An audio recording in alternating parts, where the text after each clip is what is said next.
dulu.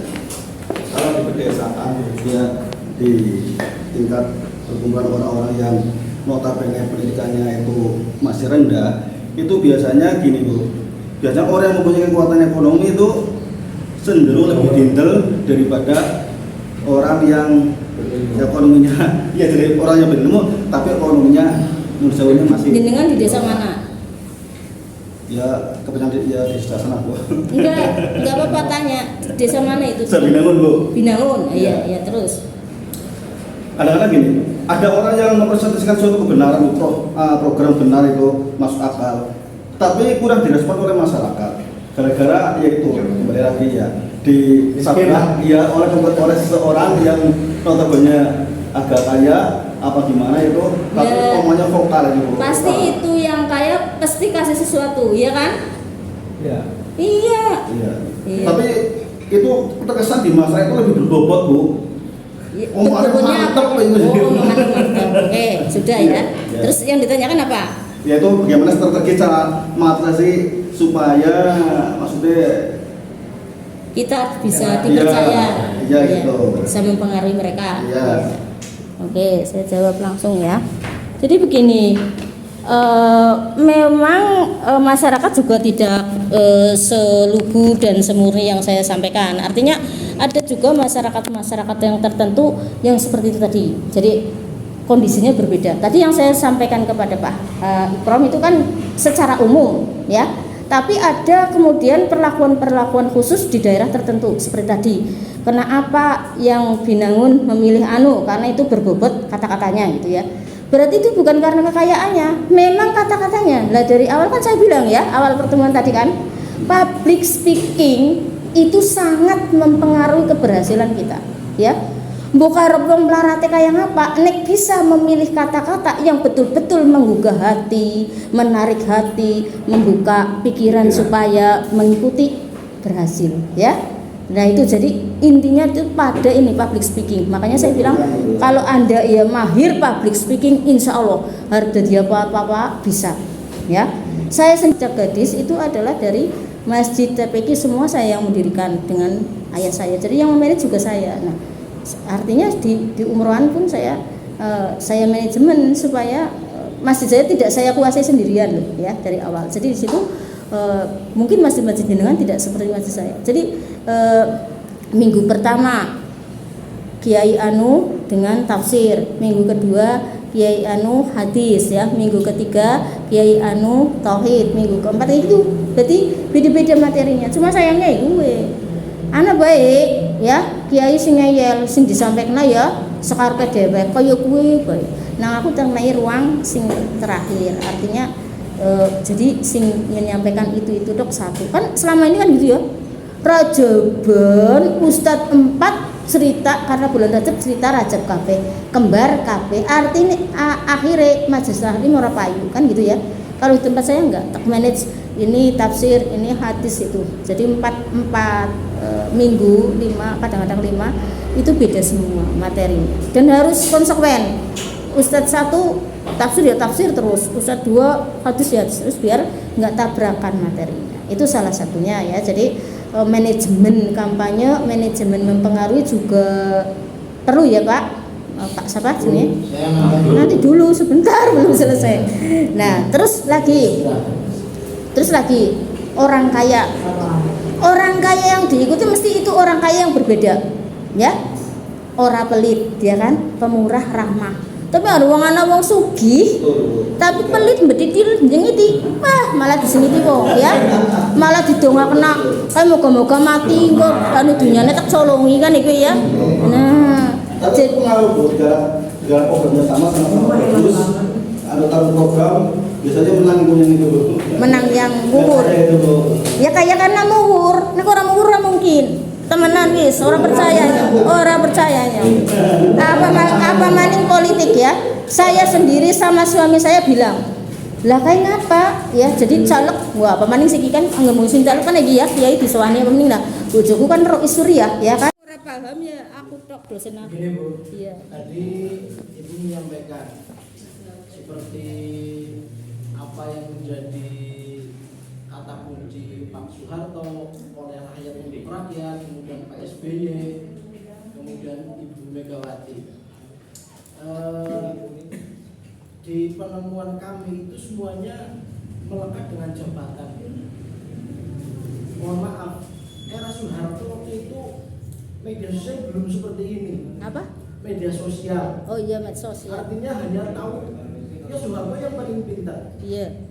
Terus? Era SBY itu belum begitu masif. Hmm. Tetapi sekarang setelah pasca media sosial yang sangat luar biasa, ternyata bukan slogan yang bicara, tetapi kekuasaan. Satu contoh saja lah, Jokowi apa pidatonya? Kan tidak punya pidato yang begitu menggelegar seperti Pak SBY, pandai merangkai kata-kata, apalagi anaknya Gibran. Tetapi karena dia punya power jabatan dan punya nama dari orang tuanya, sehingga tetap menjadi idola. Nah, artinya bahwa kekuasaan itu perlu. Seperti Ibu tadi sampaikan, calegnya harus pintar, harus cerdas. Ketika ingin menguasai sesuatu harus punya kekuasaan dulu. Nah, masyarakat awam itu sekarang itu sangat mudah menerima informasi yang tadinya sangat percaya, seperti contoh tadi lah. Jokowi luar biasa ketika sampai jabatan akhir MK-nya memutuskan yang menurut kami jadi suruh khotimah. Nah, realnya sekarang bahwa jabatan itu penting, tetapi dengan konsekuensi yang apa yang beliau sampaikan.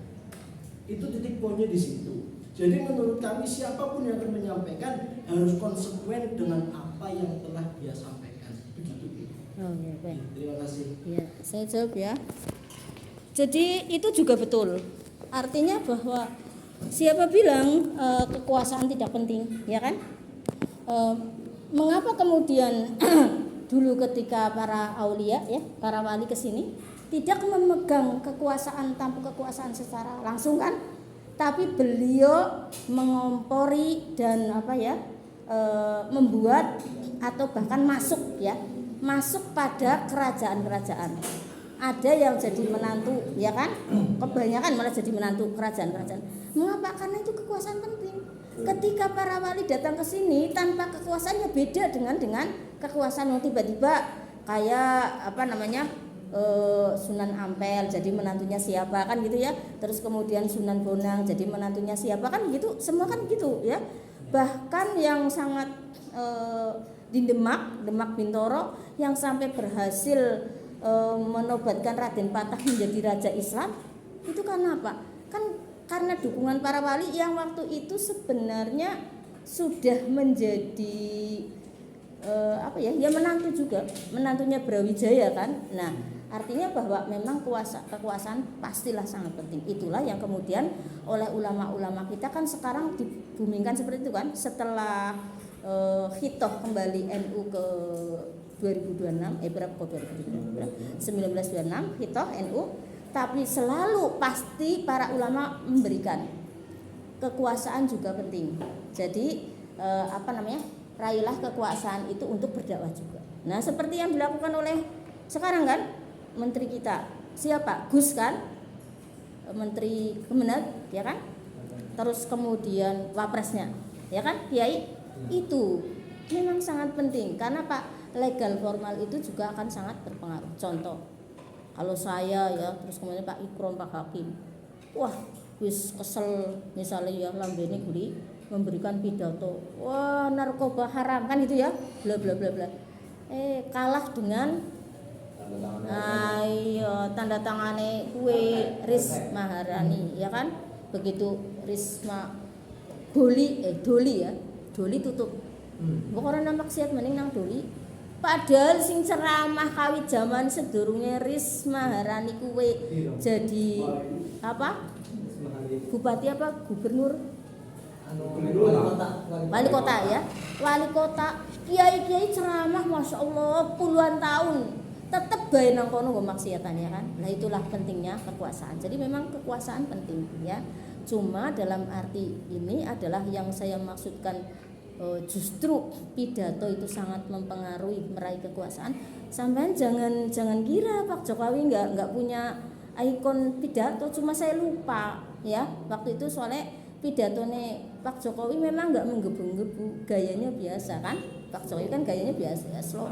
Tapi kata-katanya kalau sampean denger waktu nyapres yang pertama, saya masih ingat beliau megang teks ya, teks kecil segini, jan aku wah kita jadi itu justru jadi saya itu alhamdulillah prediksi saya siapa yang mau jadi sejak ada capres jadi temenan. Ya.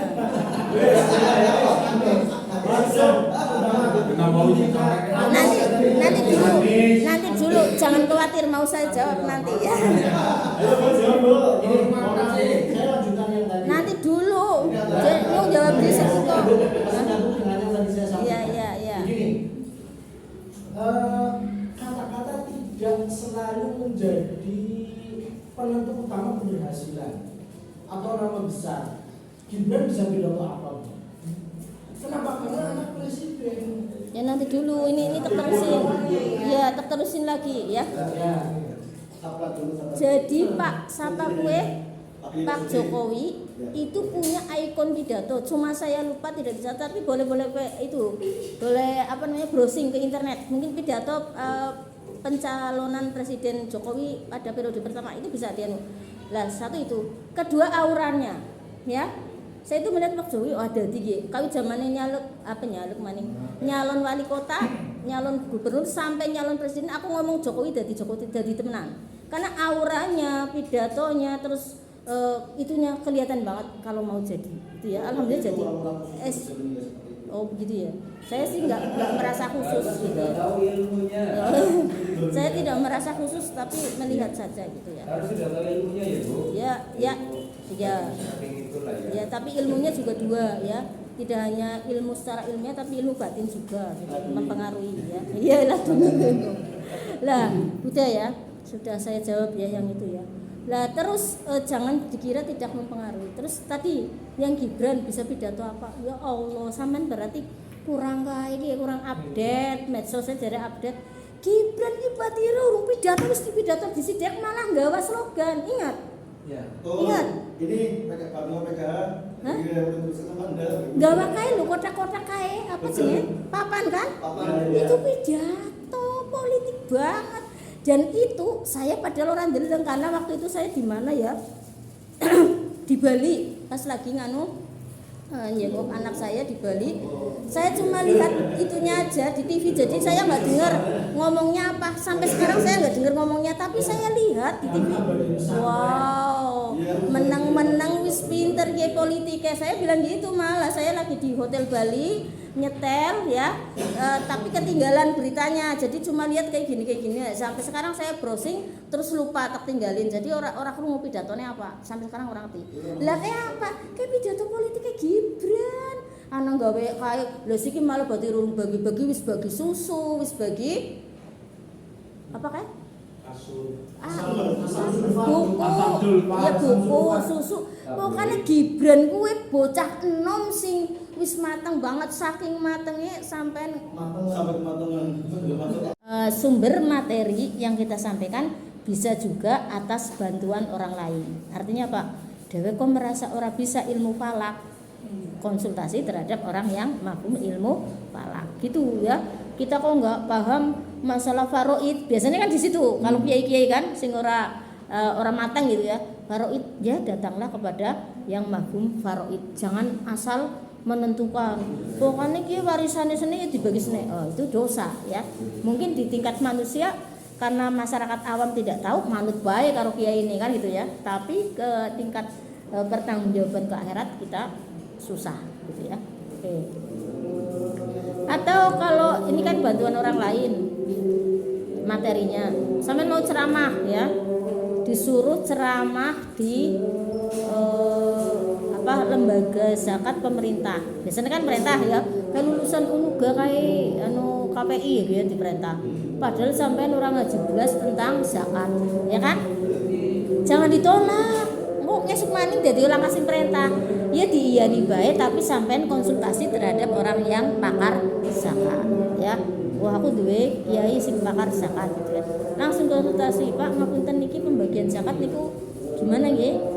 Apa nisabnya seperti apa, terus kemudian mustahiknya siapa saja ya, terus kemudian muzakinya siapa saja. Jadi sing disampaikan sampean bener gitu ya, walaupun sampean ora basicnya pesantren tapi ngaji langsung, ini namanya sumber materi yang berupa bantuan dari orang lain. Karena apa?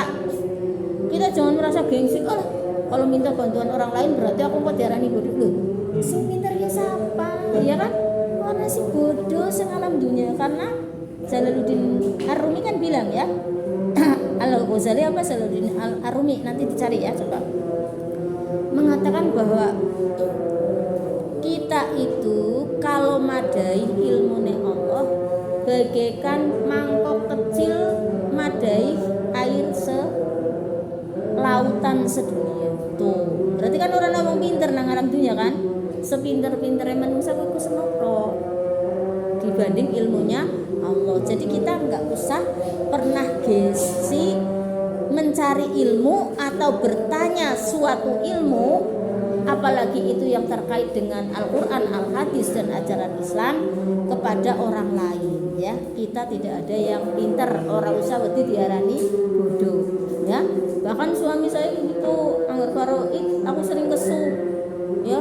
Dan sampean kenapa sih faraid takon-takon wong liya, mbok sampean wis bisa orang mantep kok nek ora takon bisa, tapi tetap orang mantep nek ora takon karo yang lebih dianggap lebih ahli oleh suami saya, termasuk falak itu kan seperti itu ya. Jadi ya seperti itu, memang harus seperti itu manusia ya. Kemudian tempat-tempat yang dikunjungi ya, ini juga bisa menjadi sumber materi, terutama yang dimaksudkan di sini adalah materi dakwah. Dakwah dalam arti luas ya.